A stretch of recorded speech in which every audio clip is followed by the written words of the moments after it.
All Okay. right, the floor is yours. For my project, I'm writing a review paper on the TikTok algorithm and its effect on body image. So a little introduction about myself. My name is Janna. I'm currently a sophomore in high school in New Jersey, and my passions lie in the intersection of using data and technology to study neuroscience and psychology. And my mentor is Kimmy. So a little overview of what I'm going to be talking about today. My review paper explores how the features of the TikTok recommendation algorithm and user interface are effective in promoting eating disorders in their adolescent users. So first, I'll touch on the main features of the user interface and recommendation algorithm that have the largest impact on users. And then I'll examine how these features contribute to a push in unhealthy content being geared towards young adults. And this ultimately distorts the perception of reality, which leads to body dysmorphia, depression, anxiety, and attention span issues. And then in the end, I'll present possible solutions or recommendations for both users as well as app developers. So first, I'll be going over the laws of user experience and other design tactics that TikTok uses. So these are the laws of user experience. The first law is Fitts law, which states that the smaller and further away an object is, the more time it takes for users to accurately select it. So basically, it's saying that interaction should require minimal effort. An example of TikTok utilizing this is that TikTok's swiping feature to get to the next video makes it very easy for users to binge watch videos because they have a very large target, since the target is the entire screen. And then the second law is Hicks law, which states that when users are given too many choices, it leads to no real choice being made, which is also known as analysis paralysis.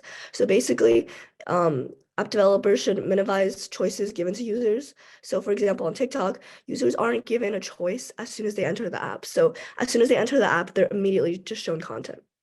And then lastly, Miller's law states that the average person can only keep 7 plus minus around 2 items in their working memory. So basically, humans only have a certain amount of mental processing information. So app developers shouldn't overload them with too much information at a time. And then this is just a visual of TikTok's interface. You can see here that all the main features are on the side, which is conveniently also where most users place their thumb. And then also the video would be full screen. Next, I'll be talking about the dopamine and gamification of TikTok's user interface. So TikTok has endless swiping, and with every swipe, users are shown something new and exciting. And this leads users curious for more. This is a cycle of anticipation, reward, curiosity, that drives users to keep scrolling and scrolling. And this triggers a release of dopamine, which is a neurotransmitter associated with pleasure and reward in response to new and engaging content. TikTok also has very interactive features such as their likes, comments, and shares. This gamifies TikTok, giving users a more active experience that they can participate with and engage with. This leads to social validation and recognition, and ultimately encourages users to create and share their own content, leading to TikTok's app growth. Also, while scrolling, users sometimes see something they like, which leads to dopamine and leads them to want to keep scrolling. But also, sometimes they see things that they don't like. And this is called random reinforcement. So this is similar to like in slot machines and gambling, where sometimes you win and sometimes, or most of the time you don't. But this leads to even more of an addiction.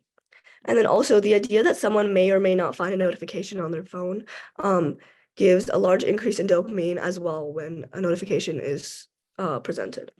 But this dopamine does disappear quickly because the brain searches for dopamine again by repeatedly looking at the phone and then seeking more social validation.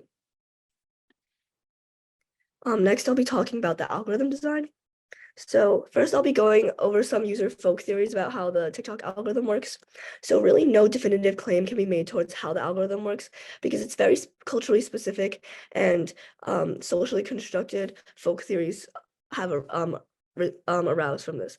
So first is video engagement. So a lot of people believe that the number of comments, likes, and shares and the play count of the video affects how much the algorithm pushes the video, which is true. And then also the posting time is believed to have an effect on the virality of a video as well, which is also true.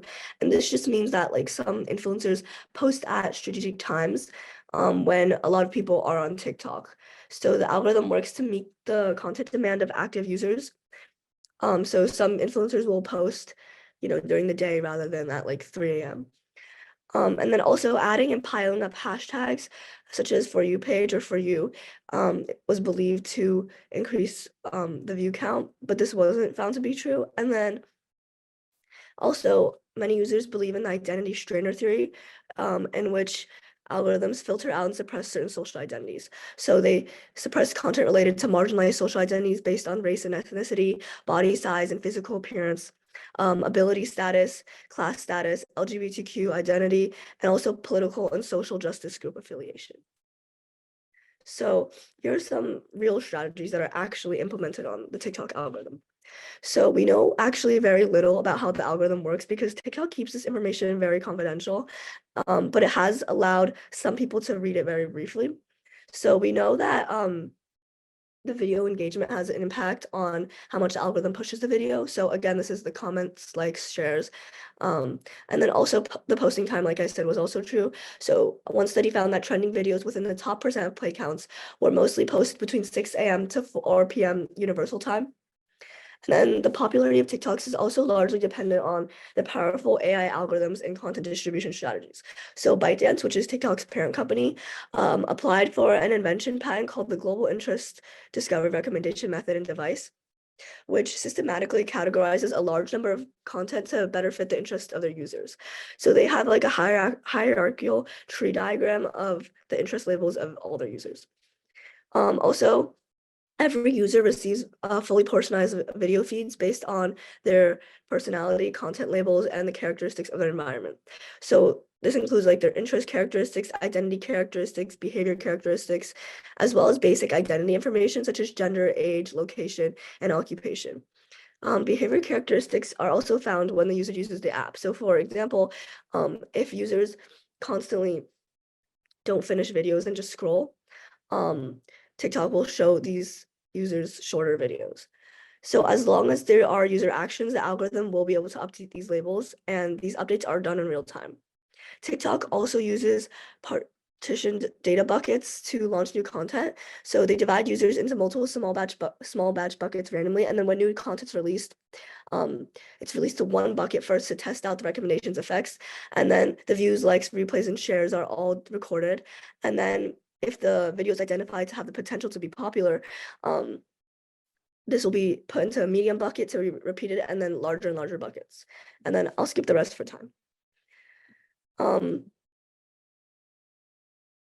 So I'm just gonna skip to the body image and eating issues.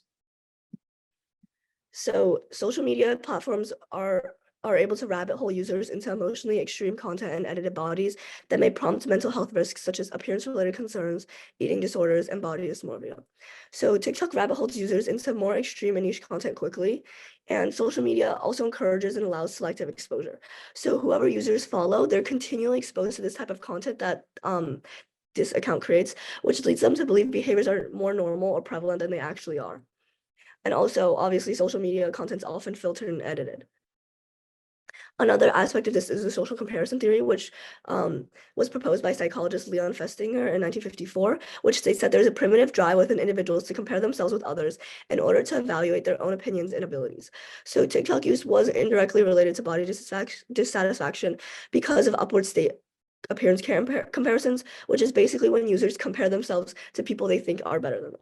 And also, TikTok use led to more body surveillance and body checking.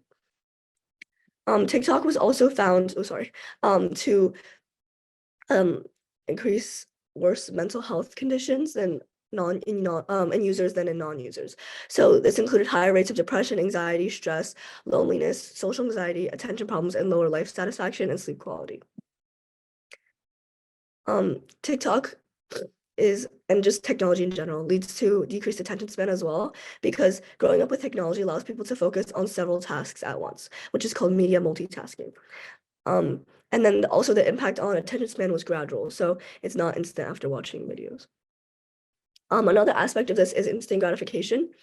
In entertainment and relationship building and maintenance, as well as information seeking, TikTok meets all these gratifications very quickly. With entertainment, a lot of people reported using TikTok just for fun or when they were bored. And then in social connections, people can easily connect with others and develop communities with the same interests as them. And then quickly, I'll go over the recommendations. So most of the papers I read recommended that social media companies should take more of a responsibility, and it is their responsibility to regulate the use of algorithms or release information about their algorithms. Um, and just take overall more social responsibility. And then as for users, they can educate themselves more and have more social media literacy and realize that these images they see online are unrealistic. And also they can use protective measures against these negative effects by decreasing their use of social media. And then influencers are recommended to not promote these unrealistic ideals by posting real photos of themselves and not edited and filtered photos. And they can also advocate and speak out about filters and body positioning and other tactics used to alter appearance on social media. And then just in summary, TikTok is made to be addictive through its interface and algorithm, which can be dangerous for users whose perceptions of reality can be distorted, leading to body dysmorphia, eating disorders, depression, anxiety, and attention span issues. Users and social media companies can work together to minimize this damage through social media literacy and more transparency. And that was the end of my presentation. Thank you. Janna, fantastic presentation. Certainly timely, given the proposal for a TikTok ban, and I know that there's 180 million users in the US that use TikTok. One of the questions that was proposed here was, you focused your presentation a lot about TikTok, but towards the end, you talked more about kind of social media companies in general. I think the question here is the degree with which users, sorry, make sure that this is said right, the degrees that users are having sort of issues with body dysmorphia, and just some of the social issues that come about from social media. Is it more prevalent in TikTok, or are we seeing sort of the equal issues with other social media platforms like Instagram and so on and so forth? Does that question make sense? Yeah. So through my research, I found that really any image-based social media apps cause body image issues. But again, TikTok is very special in that it rabbit holes users into more specific content personalized to them very quickly. So if people already have vulnerabilities in body image or eating disorders, and TikTok picks up on this, it'll immediately update in real time and show them more content related to this. Got it. So what I'm hearing is that the speed at which a TikTok user will get fed very specific images or content is just much quicker than other platforms. Is that right? Yeah, that's correct. Got it. Awesome. Great presentation. Thank you for a very timely topic, being TikTok. So